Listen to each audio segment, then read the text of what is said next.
네, 동시효과 구간 때 약간은 좀 놀란 가슴을 쓸어내리신 분들도 계시죠. 이 막판에 좀 변수였는데 그래도 종가가 크게 벗어나지는 않는 장중 움직임 부분에서 많이 벗어나지는 않았습니다. 오늘 양시장 0.9%대 하락이었는데 그러면 지금부터 분석해 보겠습니다. 절대전략은 바로자산운용의 윤정식 기사입니다. 안녕하세요. 네, 안녕하세요. 네, 오늘 장 한마디 알려주세요. 네, 확실히 좋아졌다. 로 정해봤습니다. 오늘은 사실 밀리긴 했는데 그동안 흐름 보면 좋아진 것 같기도 하고요. 확실히 좋아졌다. 이렇게 잡으신 이유 알려주세요. 우선 오늘 밀린 부분들도 밀리는 걸 봐도 좀 좋아졌다는 걸 느꼈고요. 미국 시장보다 확실히 좀 좋아 보입니다. 미국 시장 대비 이 지수 변동폭이 확실히 좀 낮아졌고요. 어제만 보더라도 다우가 2% 가까이 하락했고요. 나스닥이 2.5% 정도 하락을 했습니다.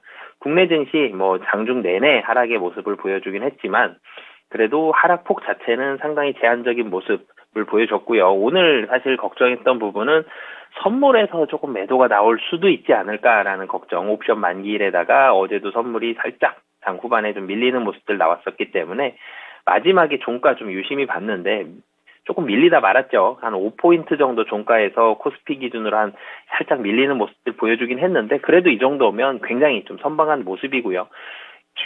최근에 굉장히 좋았던 분위기를 어제의 미국 시장이 오늘 국내 시장에 좀 찬물을 끼얹으면 어떡하나라는 우려감도 있었는데 그 우려감도 이 정도면 굉장히 좀 잘 선방한, 그러니까 뭐 경기 갔을 때 했을 때 졌지만 잘 싸웠다라는 표현을 많이 하는데 오늘 같은 경우 하락하긴 했지만 잘 막았다 정도로 보면 좋을 것 같습니다. 시내도 덜 빠졌고 그동안은 상대적으로 강한 건 물론이고요. 그래서 전체적으로 좋아지고 있다. 오늘장 중요한 점들 몇 가지 정리해 주세요.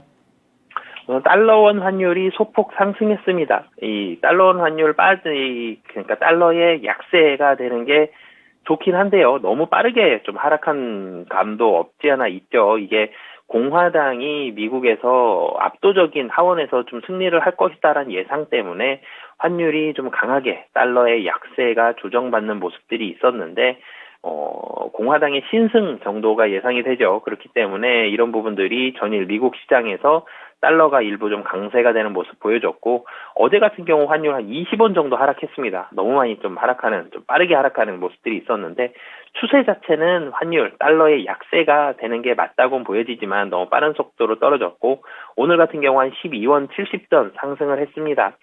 여전히 1377원으로 1400원보다는 한참 좀 아래쪽에 있죠.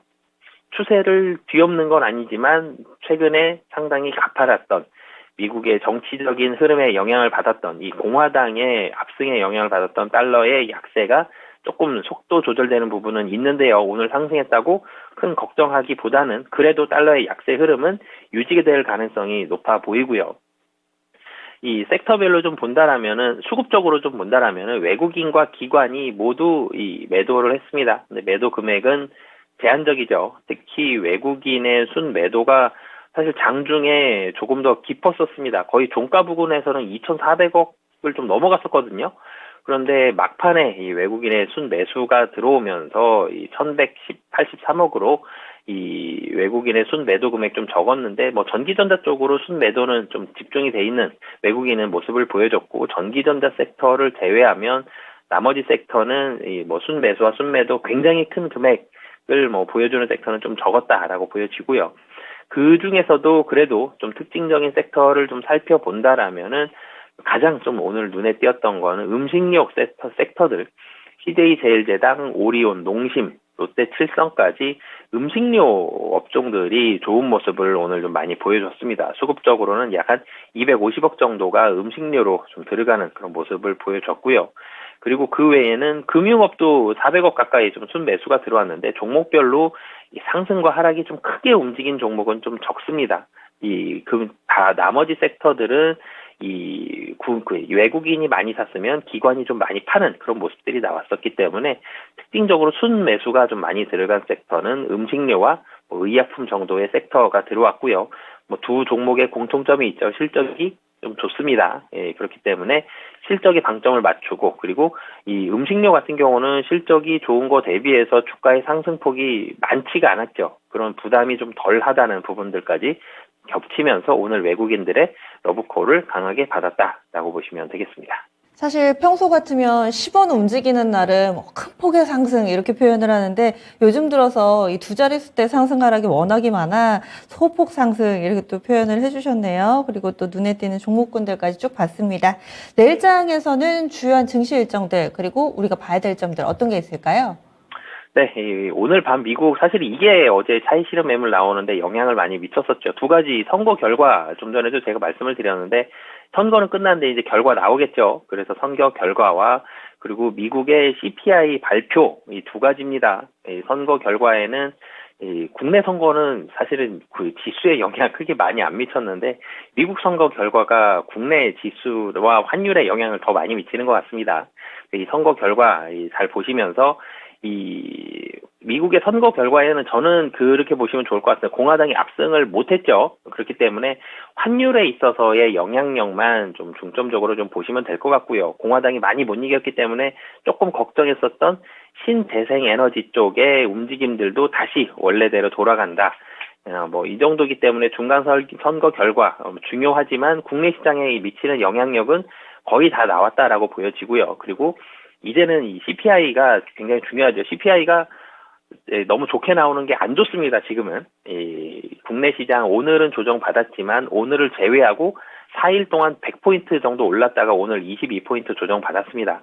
여전히 일정 부분 좀 차익 실현 매물 내놓고 뭐 다시 상승하더라도 차익 실현 매물 내고 다시 가고 싶은 게 시장의 환경인데 CPI 좋게 나오면 또 긴축에 대한 우려가 뭐 같은 레파토리죠. 그러면서 좀 하락할 수 있기 때문에 CPI가 예상치를 좀 벗어나지 않는 정도의 움직임이 나오는 게 좋은데 이 CPI 굉장히 중요한 지표죠. 그래서 오늘 밤엔 CPI에 좀 더 집중해 보시면 좋을 것 같습니다. 네, 지금 거론되지 않은 부분들 가운데서 궁금한 점 몇 가지 좀 질문 드릴게요. 가상화폐 시장이 큰 폭의 하락 움직임을 나타내면서 일각에서는 붕괴라는 단어를 좀 쓰기도 하던데 워낙에 가상화폐가 단기간 내에 그 시장 자체가 커져서 전반적인 자산 시장에 미치는 영향, 그 피해가 좀 번지지는 않을까? 여기에 대해서는 어떻게 보세요? 우선 가상화폐 시장도 좀 축소될 수밖에 없습니다. 이 크게 자산 시장을 이전에 봤을 때에는 가상화폐를 제외했을 때는 부동산과 채권과 주식이 있었는데요. 이 돈이 많아졌죠. 그러면서 이 부동산과 채권과 주식의 가격이 올라갔습니다. 가상화폐도 어떻게 보면은 이 부동산과 채권과 주식에 쏠려 있었던 이 돈 중에 일부가 가상화폐라는 새로 나온 자산의 형태, 자산에 들어가는 그런 모습들을 보여주는데요. 이 최근에 주식과 채권과 이 부동산 모두 다 가격이 떨어지고 있죠. 가상화폐도 떨어지는 건 당연한 수순이다라고 보여지고요. 그리고 이 가상화폐까지 했을 때 주식, 채권, 부동산, 가상화폐 네 가지 중에 가장 안전한 건 그래도 부동산입니다. 그렇기 때문에 부동산이 하락하고 있지만 하락률은 제일 적고요. 그리고 가장 불안한 걸 따지면 가상화폐가 가장 불안하죠. 그렇기 때문에 전체적으로 전 세계의 유동성이 줄어든다. 그렇기 때문에 자산 가격은 하락하는데 가장 불안한 거가 더 많이 하락한다라는 부분들을 봤을 때 가상화폐는 계속적으로는 돈의 양이 줄어드는 시기에는 하락할 가능성이 높다라고 보여지고요. 이 가상화폐 때문에 영향을 직접적으로 받는 종목들이 있죠. 그런 종목들은 여전히 가상화폐 가격 하락 시기에는 좀 보수적으로 대응을 해야 된다라고 보여집니다. 네, 그러면 내일장 투자 전략 어떻게 세울까요? 가상화폐는 좀 조심해야 된다라고 말씀을 드렸지만 주식시장은 조금 덜 조심해도 될 것 같습니다. 지금 채권시장보다는 주식시장이 훨씬 안정적이죠. 채권시장도 조금씩 안정을 찾아가곤 있지만 주식시장은 굉장히 안정세를 많이 찾아간 것 같습니다. 우선 시장의 안정성이 굉장히 많이 올라갔고요. 계속적으로 말씀을 드리지만 실적이 나오는 종목들 오늘 올라간 이 의약품이라든지 음식료 실적 좋죠. 그렇기 때문에 실적이 잘 나오는 최근에 기술주들 분위기도 많이 좋아지긴 했지만 그래도 안정성 면에 있어서 대형주가 훨씬 좋죠. 실적이 잘 나오는 대형주 위주로 좀 대응을 하시면 좋을 것 같습니다. 알겠습니다. 오늘도 수고 많이 하셨습니다. 네, 감사합니다. 네. 바로자산운용의 윤정식 이사 의견 들어봤습니다. 이제는 CPI 쪽으로 시선이 옮겨가 있는데요. CPI가 적당하게 나오는 게 좋다. 지금 현재는 약간은 좀 안 좋게 나오는 것도 오히려 더 괜찮다. 이렇게 이야기를 해주시네요. 그리고 당분간은 좀 쉬어가는 장세의 가능성 조금 더 높게 점치고 있습니다. 실적 호조 나타내는 대형주 위주로의 대응 전략이 유효하다. 이런 전략까지 알아봤습니다. 오늘 장 오랜만에 좀 쉬어가는 모습 뚜렷하게 나타났습니다. 이렇게 쉴 때도 있어야죠. 그래야지 좀 밸런스 조절을 하면서 오래 달릴 수 있으니까요. 너무 실망 마시고요. 종목을 좀 바꿔볼까? 이런 고민 드시면은 바꾸시기 전에 진짜 쉬운 진단에 한번 의뢰를 해보시죠. 바로 이어지는 시간, 여러분들의 고민에 귀 기울이는 시간 가져보도록 하겠습니다. 지금까지 다양한 투자 판단에 대한 도움 말씀드렸고요. 종목의 상승, 하락을 보장하지는 않습니다. 내일 아침 다시 찾아올게요. 고맙습니다.